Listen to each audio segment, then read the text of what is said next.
ሰላም ጤና ይስጥልን የተወደዳችሁና የተከበራችሁ የገበያ ሚዲያ ተከታታዮቻችን እንደምን አላችሁ? የምዕራፍ 2 የተመራረጡ የቢዝነስ መረጃዎቻችንን ይዘንላችሁ ቀርበናል። ከመረጃዎቹ ጋር መላኩ ደምሰው ነኝ። በቅድሚያም አርዕስቶችን እናስቀድም። የአዲስ አበባ ከተማ አስተዳደር የኢመደበኛ ወይም የጎዳና ላይ ንግድን በፈረቃ መከፋፈሉ ተነገረም። የሰዓት ገደቡም ተቀምጧል። መረጃውን እናጋራችኋለን። የጤና መድን ገንዘብ አሰባሰብን በተመለከተ አዲስ መረጃ ደርሶናል፣ ትሰሙታላችሁ። የወርቅ አውጪ ድርጅቶች ነዳጅ እንዲጠፋ እያደረጉ ነው ተብሏል። ምክንያቱን በዝርዝር ይዘነዋል። የትራምፕ አስተዳደር የውጭ እርዳታን በተመለከተ አዲስ ረቂቅ ሰነድ ማዘጋጀቱ ተገለጸም። የረቂቅ ሰነዱን በዝርዝር የምናስቃኛችሁ ይሆናል። በአንድ ሰከንድ 10 ሜትር ይምዘገዘጋል የተባለ አዲስ ሮቦት ከሰሞኑ ለዓለም ይፋ መሆኑ ተሰምቷል። የሚሉትንና ሌሎች የተመራረጡ የቢዝነስ መረጃዎቻችንን ይዘንላችሁ ቀርበናል። አዳዲስና ትኩስ እንዲሁም ታማኝ የቢዝነስ መረጃዎችን ለማግኘት ታዲያ የገበያ ሚዲያን እንድትወዳጁ የጋበዝን በዝርዝር ወደምንመለከታቸው መረጃዎቻችን እናልፋለን።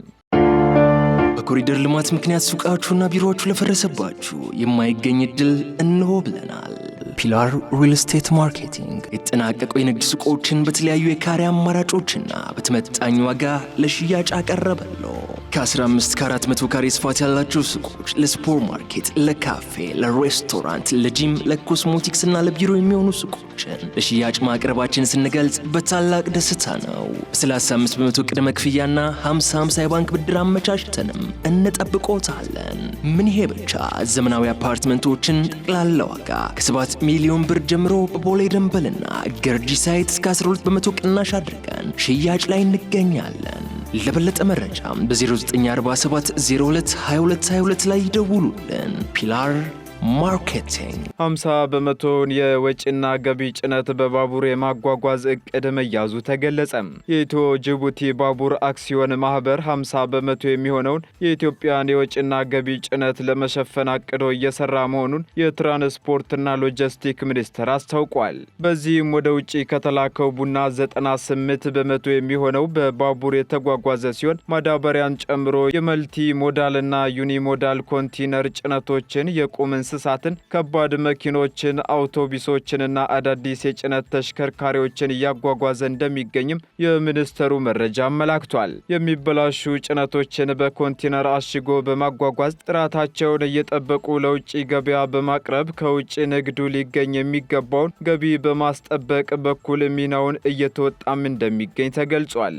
ባቡሩ የካርጎ የማጓጓዝ አቅሙን በየዓመቱ በ14.2 በመቶ እያሳደገ መምጣቱንም መረጃዎች ያሳያሉ። የኢትዮ ጅቡቲ ባቡር አክሲዮን ማህበር የኢትዮጵያን ወጪና ገቢ ጭነት 50 በመቶ የሚሆነውን ለመሸፈን በየቀኑ 14 ባቡሮችን በማሰማራት አገልግሎት መስጠት፣ የጭነት ባቡር ጉዞ ፍጥነትን በሰዓት ወደ 58 ኪሎ ሜትር ለማድረስ እንዲሁም በባቡር የሚሰጠውን አገልግሎት ሙሉ በሙሉ ዲጂታላይዝ ለማድረግ አቅዶ እየሰራ እንደሆነም አስታውቋል።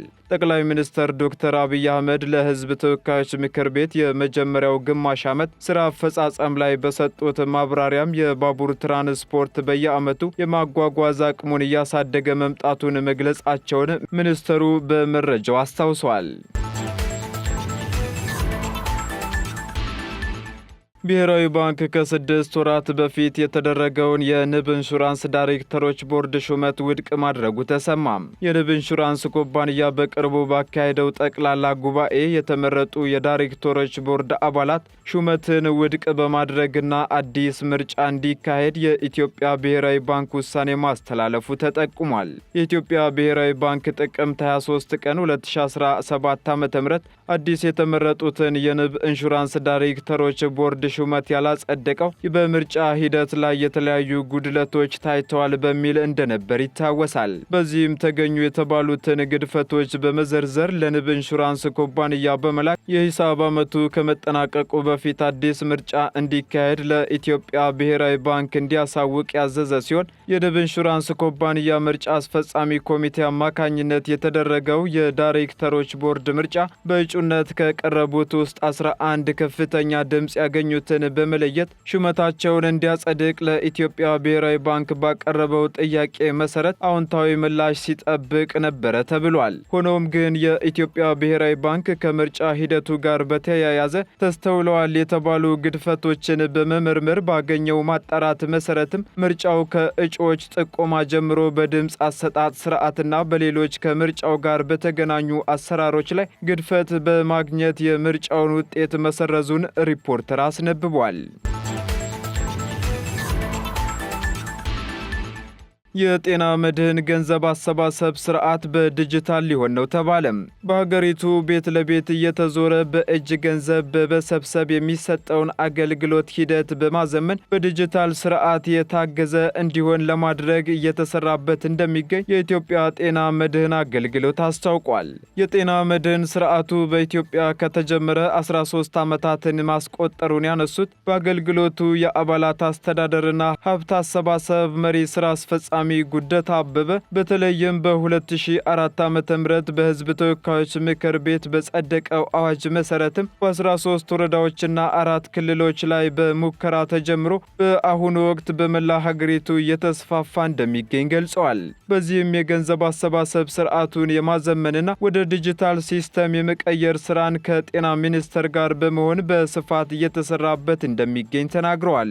የኢትዮጵያ ህዝብ በሙሉ ተደራሽ እንዲሆንና የአባልነት መረጃን እንዲይዝ ተደርጎ ከሚሰራበት የዲጂታል ገንዘብ አሰባሰብ ስርዓቱ በተጨማሪ የሕክምና አገልግሎት አሰጣጡንም ዘመናዊ ለማድረግ ያለመ መሆኑን ገልጸዋል። ማንኛውም ዜጋ በየዓመት አንድ ጊዜ የሚጠበቅበትን ክፍያ ብቻ እስከ ከፈለ ድረስ ተጨማሪና ድንገተኛ የሆነ ወጪን በማውጣት መታከም እንደማይገባው የገለጹት ስራ አስፈጻሚው ከሕክምና ተቋማቱ በተጨማሪም በተለይ ከቀይ መስቀል ከከነማና የማህበረሰብ ፋርማሲዎች ላይ መድኃኒት የሚያገኙበትን ሁኔታ ለመፍጠር ሁኔታዎች እየተመቻቹ እንደሚገኙም ተናግረዋል።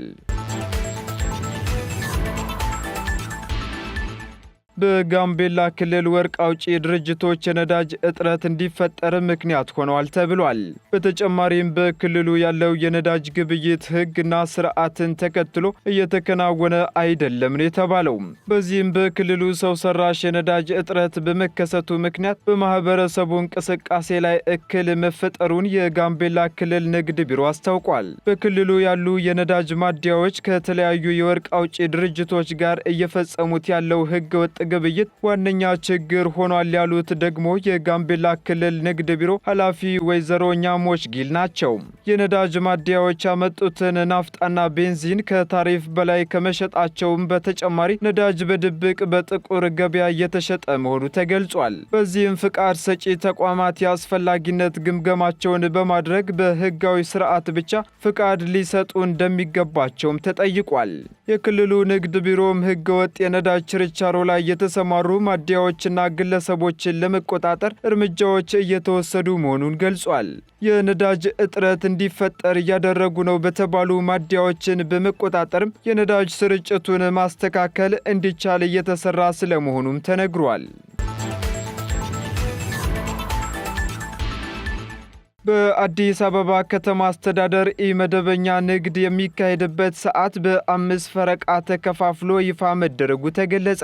የአዲስ አበባ ከተማ አስተዳደር ካጸደቃቸው ረቂቅ ደንቦች መካከል መደበኛ ያልሆነ የጎዳና ላይ ንግድን ስርዓት ለማስያዝ ይረዳ ዘንድ በተዘጋጀው ደንብ ቁጥር 180/2017 ደንብ ይገኝበታል። ይህን ደንብ ለመተግበርም በወጣው መመሪያ መሰረት ምዝገባ የሚደረግባቸውና የተፈቀዱ የስራ አይነቶች መለየታቸው ተገልጿል። በዚህ መሰረትም የስራው ሁኔታ ወደፊት በቢሮ እየታየ የሚፈቀዱ የስራ አይነቶች እንደተጠበቁ ሆነው በከተማው ውስጥ በወረዳ ጽሕፈት ቤት አማካኝነት እንዲነገዱ የተፈቀዱ የስራ አይነቶችም እንደ አልባሳት፣ የኤሌክትሮኒክስ ዕቃዎች፣ ደረቅ ምግቦች፣ የታሸጉ ለስላሳ መጠጦች፣ የግብርና ውጤቶች፣ የኢንዱስትሪ ውጤቶች፣ እንስሳትና የእንስሳት ውጤቶች ተጠቃሾች መሆናቸውን የአዲስ አበባ ከተማ አስተዳደር ንግድ ቢሮ የሕግ ዳይሬክተር አቶ መለሰ ተገኑ ተናግረዋል። ኢመደበኛ ንግዱ የሚካሄድበት ሰዓት ይፋ ሲደረግም በተመረጡ የመነገጃ ቦታዎች ቀናትና የንግድ አይነቶች እንደ አስፈላጊነቱ የሚወሰን ሆኖ ከንጋቱ 11 ሰዓት እስከ ንጋቱ 1 ሰዓት አትክልትና ፍራፍሬ፣ አልባሳትና መጫሚያዎች ይሸጣሉ ተብሏል። ከንጋቱ 1 ሰዓት እስከ 3 ሰዓት ድረስ ደግሞ ለቁርስ የሚሆኑ ቀላል ምግቦችና የጫማ ጽዳት አገልግሎት ወይም ሊስትሮ የሚሸጡ ሲሆን ከንጋቱ 3 ሰዓት እስከ ቀኑ 6 ሰዓት ደግሞ መጽሐፍት፣ ጋዜጦች፣ መጽሔቶችና ሌሎችም ከቀኑ 6 ሰዓት ሲሸጡ እስከ 8 ሰዓት ድረስ ደግሞ ቶሎ የሚደርሱ ፋስት ፉድ፣ ቀላል ምግቦች፣ ሻይና ቡናን እንዲሁም የታሸጉ ውሃና ለስላሳ መጠጦችን ጨምሮ እንደሚሸጡ ተገልጿል። ከምሽቱ 11 ሰዓት እስከ ምሽት 3 ሰዓት ተኩል ድረስ መጠጦች፣ አልባሳትና መጫሚያዎች እንዲሁም ቀላል የኤሌክትሮኒክስ መገልገያዎች፣ የውበት መጠቀሚያ ወይም ኮስሞቲክስ እንዲሸጡ መቀመጡን ይፋ ሆኗል። በተጨማሪም ወደፊት በጥናት እየታየ የሚጨመሩ የንግድ አይነቶች የሰዓት ማሻሻያዎችም ሊኖሩ እንደሚችሉ አቶ መለሰ ገልጸዋል።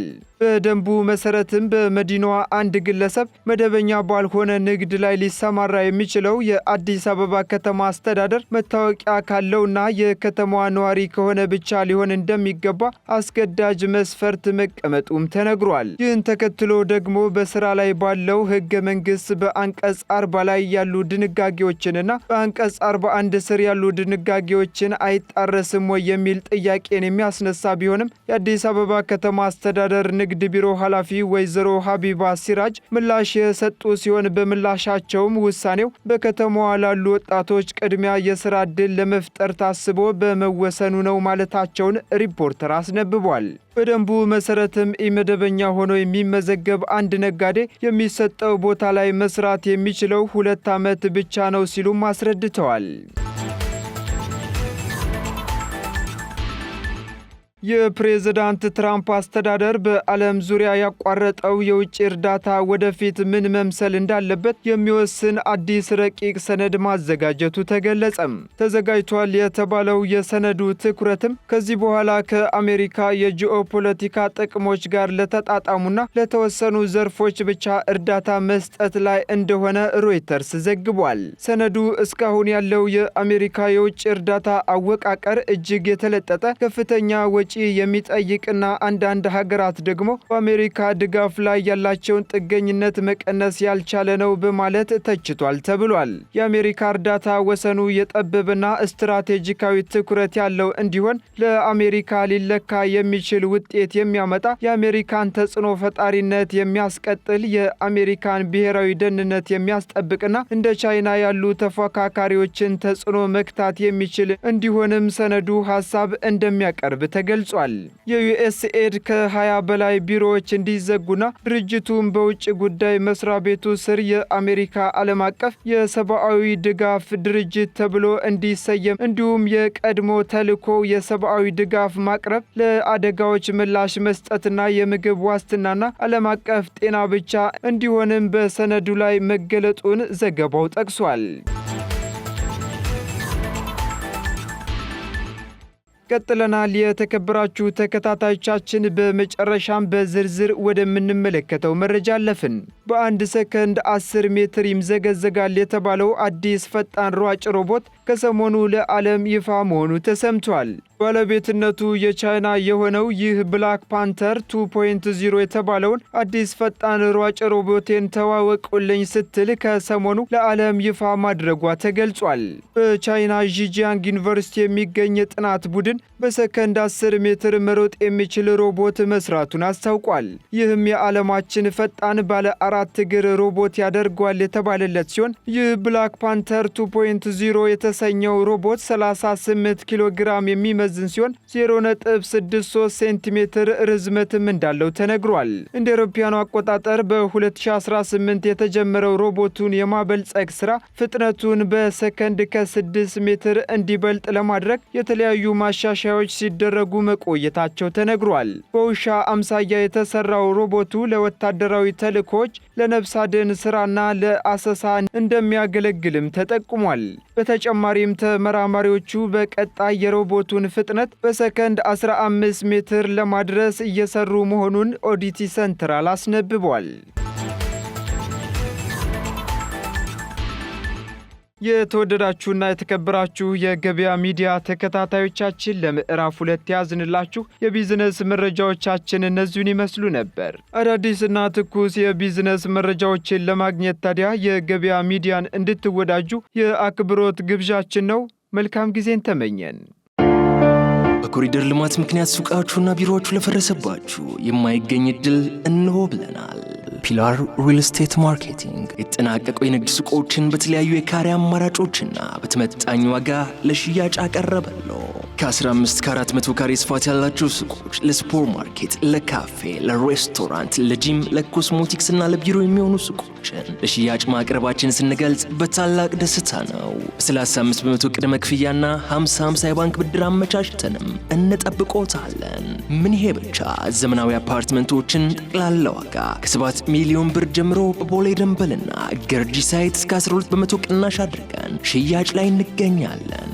ለበለጠ መረጃም በ0947 02 2222 ላይ ይደውሉልን። ፒላር ማርኬቲንግ